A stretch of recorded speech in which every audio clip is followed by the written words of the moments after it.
Rangaraj sir வந்து அவரே கூப்பிட்றாரு, திவாகர் நீங்கள் தைரியமானாலும் எனக்கு பிடிக்கும், தோல் மேலே கைப்படுறாரு. சார் போட்டோ கொடுக்காதீங்க அப்படின்னு. ஒரு ஹீரோவை கோமாளின்னு சொன்னால் அது எவன் சார் அக்செப்ட் பண்ணுவான்? மாக்காப்பா என்ன பெரிய கவர்னராக கேட்டேன். அப்போ என்னங்க பெரிய மாக்காப்பா? அப்பாஸ் ஆங்கர் டபுள் ஆல்ரெடி ஒரு பெரிய சேனல் ஆங்கராக இருக்கேன். அக்ரிமெண்ட் காப்பியை கட்டுறேன். வினோத்தும் புகழும் ஜாதியை வந்து வெப்பனை எடுக்கிறாங்க. கெட்டவரத்தை திட்டிட்டு பயங்கரமாக வந்தான் சார். வெறித்தனமாக கொடூரமாக இருந்துச்சு.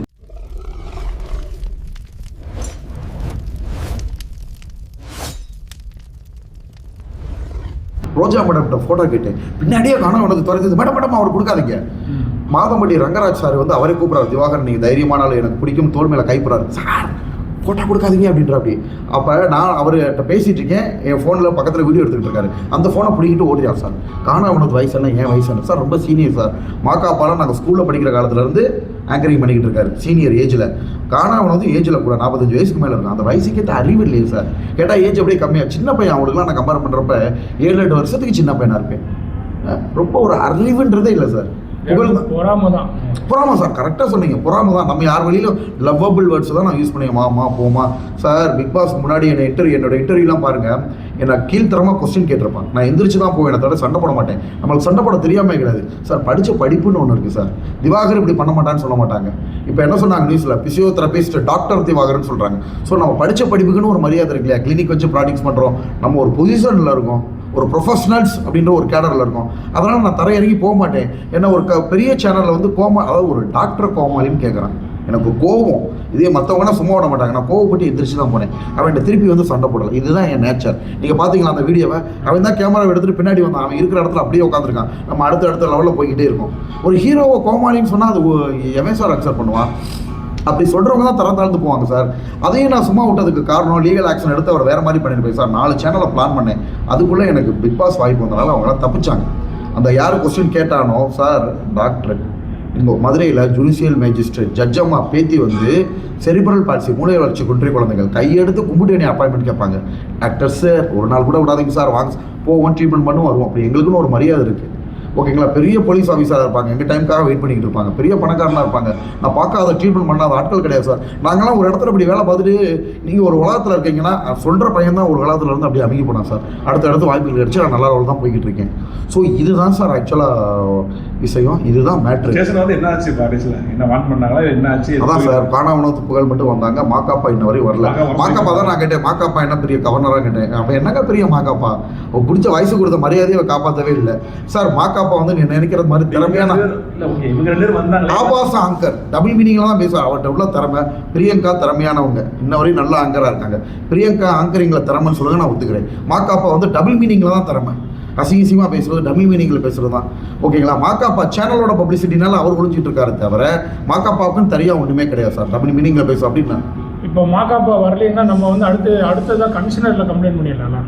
பண்ணிடுறேன். ஆல்ரெடி பண்ணியாச்சு. அவர் வரல, ஒழுங்காக ஆக்ஷன் எடுக்கணும்னு சொல்லிட்டு கமிஷனர் ஆஃபீஸ்லேயும் கம்ப்ளைண்ட் பண்ணி மனு கொடுத்து உண்டான ரிசிப்ட் வாங்கி வச்சிருக்கோம் சார். எனக்கு வந்து மாக்காப்பா இவங்களை தண்டிக்கணும். உங்களோட இது என்ன? உங்களோட மன்னிப்பு கேட்கணும் சார். நேரடியாக வந்து அந்த ஸ்டேஷன்லேயோ ஸ்டேஷனில் வந்து மன்னிப்பு கேட்டனா இவங்க தனியாக வந்து மன்னிப்பு கேட்பாங்களா? என்னை 50-60 ஆர்டிஸ்ட் முன்னாடி அவமானப்படுத்திட்டு என்னை தனியாக கூப்பிட்டு ஒரு சின்ன ஹக் கொடுக்குறோம்னா நான் அதை எப்படி ஒத்துக்குருவேன்? திரும்பி சொல்லுவார், மாக்காப்பா வெறும் ஒரு சாதாரண ஆங்கர் தான். அதான் நான் கேட்குறேன், நீ என்ன அவ்வளோ பெரிய ஆளு? நீ ஒரு சாதாரண ஆங்கர் தான். நான் படித்த படிப்பில் அனாட்டமின்னு ஒரு சப்ஜெக்ட் இருக்கும். அந்த அனாட்டமிக்கு ஸ்பெல்லிங் தெரியுமா? இல்லை அனாட்டமியில் உள்ள வேர்ட்ஸ் எல்லாம் நீ கரெக்டாக ப்ரொனன்சியேஷன் பண்ணிடுவேன். நீலாம் ஒரு ஆளே கிடையாது எனக்கு மாக்காப்பாவெல்லாம். ஓகேவா சார்? இல்லை நான் தப்பு பண்ணால் பரவாயில்ல சார். அவர் ஆங்கருக்கு உண்டான மரியாதை கொடுத்துரு சார். நான் ஆல்ரெடி ஒரு பெரிய சேனல் ஆங்கராக இருக்கேன். அக்ரிமெண்ட் காப்பியை கட்டுறேன். பெரிய சேனலில் மாக்காப்பா ஒர்க் பண்ணுற மாதிரி அதே ஈக்குவலான ஒரு சேனலில் ஆங்கர் ஆகிட்டு 2 வருஷம் அக்ரிமெண்ட் போட்டேன். ஆனால் மாக்காப்பா வந்து டாக்டராக சொல்லுங்கள் பார்ப்போம். அவன் யார் சார்? அவன் அப்படி என்ன அவனுக்கு திமிரு? தண்ணி அடித்தா தாய்க்கும் தாரத்துக்கும் வித்தியாசம் தெரியாதா? ஸோ இதில் வந்து காணா உணவு வந்து உண்மையான ஒரு மிருகம் மாதிரி சார். புகழ் காணா உணவு ஆல்மோஸ்ட் சேம் தான். ரெண்டுமே மிருகம் மாதிரி. ஒரு மெயினான விஷயத்த சொல்ல மறட்டேன். நல்ல வேலை. காணா உணவு ஒவ்வொரு நேரமும் அட்டாக் பண்ணுறப்ப ஜாதி பேரை சொல்லி தப்பிச்சிட்டு இருக்கார் சார். நான் பிசியோதெரபி மருத்துவர். நான் வந்து என்னை மதுரையில் இவ்வளோ வருஷம் பார்த்துருக்கீங்க. எந்த ஜாதி மீட்டிங்லையாவது என்னை பார்த்துருக்கீங்களா? இல்லை ஏதாவது ஜாதி ஜெயந்தி விழாக்களில் என்னை பார்த்துருப்பீங்களா? எதுவுமே கிடையாது. நான் ஒன்லி கிளினிக்கல் ப்ராக்டிக்ஸாக பண்ணிகிட்டு இருக்கேன். புனிதமான தொழில் பண்ணிகிட்டு இருக்கேன். அதாவது காணா வினோத் எப்பயுமே சார் ஒரு வெப்பனை எடுக்கிற அப்படி சார். ஜாதியை பேரை சொல்லி ஜாதி இந்த மாதிரி ஜாதி திட்டாங்கன்னு. ஸோ இது பொதுமக்கள் கிட்ட கண்டிப்பாக போய் சேரணும். ஜால்ரா வினோத்தும் புகழும் ஜாதியை வந்து வெப்பனை எடுக்கிறாங்க. ஓகேங்களா? அதே மாதிரி அடுத்தவங்க பிரச்சனையுமே புகழ் வெப்பனை எடுக்கிற அப்படி போலீஸ் ஸ்டேஷனில் வந்து என்னென்னா அப்போ இப்போ இவருக்கு மனஸ்தாபம், எனக்கும் புகழுக்கு எந்த மனஸ்தாபம் கிடையாது, க்ளோஸ் ஃப்ரெண்டும் கிடையாது. புகழும் காணா வினோத்து ஜாதி பிரச்சனையை எடுக்கிறாங்க.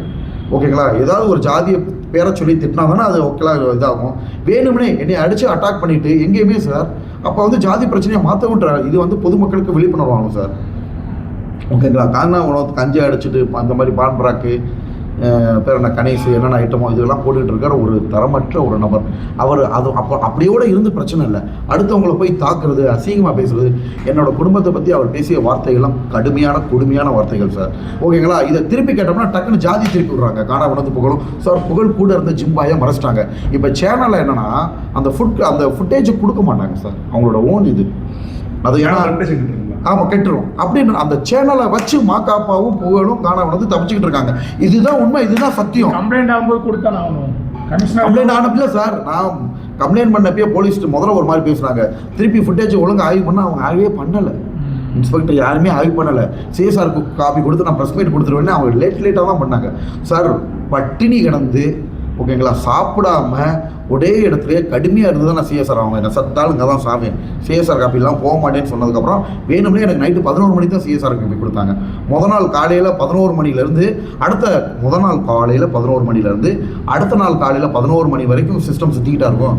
கேட்டால் சிஸ்டம் சுற்றிக்கிட்டு இருக்கு ப்ரிவியூ தான் வந்திருக்கு, ஒரிஜினல் சிஎஸ்ஆர் காப்பி அப்படியே சொல்லி ஓகேங்களா என்னை லேட் பண்ணி இது பண்ணாங்க. அதே மாதிரி நிறைய பணம் கொடுத்து மாக்காப்பா என்ன பண்ண அப்படின்னா அந்த நியூஸை வரவிடாமல் தடுக்கணும் ட்ரை பண்ண, அப்படி எதுவுமே முடியல. எல்லா பக்கமும் மாக்காப்பா பணம் பாய ட்ரை பண்ணி சிஎஸ்ஆர் காப்பியில் தாக்குன மாதிரி இல்லையே, தகாதவாதிகள் திட்டின மாதிரி மட்டும்தான் இருக்குது. சிஎஸ்ஆர் தாக்குனா தான் நான் லெட்டர் எழுதிருக்கேன்.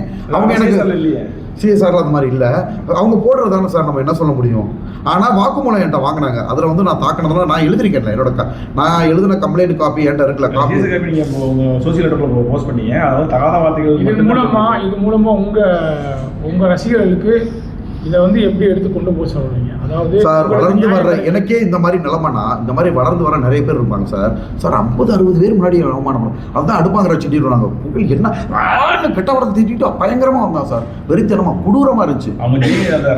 நான் ஒரு ஆளு காணா விடத்துல எப்படி தெரியுங்களா சார், பிக் பாஸ்லயுமே சார் இப்போ பார்த்தா நம்ம தான் சிங்கம் மாதிரி, நம்ம ஒரே ஆள் அத்தனை பேரை சமாளிச்சிருக்கோம். ஆனால் ஒரே ஒரு பயம் மட்டும் இருக்குது, நம்மளாம் நல்ல குடும்பத்தில் பிறந்திருக்கோம் சார். கானா வினோத்துக்கும் புகழுக்கும் ரவளிகளோட சவகாசம் அதிகம் இருக்குது. ஓகேங்களா? அவங்க கொலை கொடுத்துருக்காங்க. அது ஒன்று தான் எனக்கு இப்போ பயமாக இருக்குது சார். கானா வினோத்தும் புகழும் கொலை மிரட்டல், ஏன்னா ரவுலியோட சவாசம் அதிகமாக இருக்குது. இனிமேல் விஜய் ஷூட்டிங் வந்தாலும் சரி, சென்னை ஷூட்டிங் வந்தாங்கன்னா உன்னை வெட்டாம விட மாட்டேன்னு புகழும் கானா வினோத்தும் ரொம்ப த்ரெட்டன் பண்ணாங்க சார். அந்த ஒரு விஷயத்துக்கு மட்டும்தான் பயந்தேன் நான். ஓகேங்களா? கொலை மிரட்டல் விடுத்ததுக்கு பயம்னா அந்த மாதிரி பயம் இல்லை. நம்ம என்ன பண்ண முடியும், போலீஸை தான் நாட முடியும். அவங்க பண்ணுறாங்கன்றக்காக நம்மளும் 10 ரவுடியை கூட கூட்டிகிட்டு அலைய முடியாது, பவுன்சர்ஸ் வச்சு அலைய முடியாது.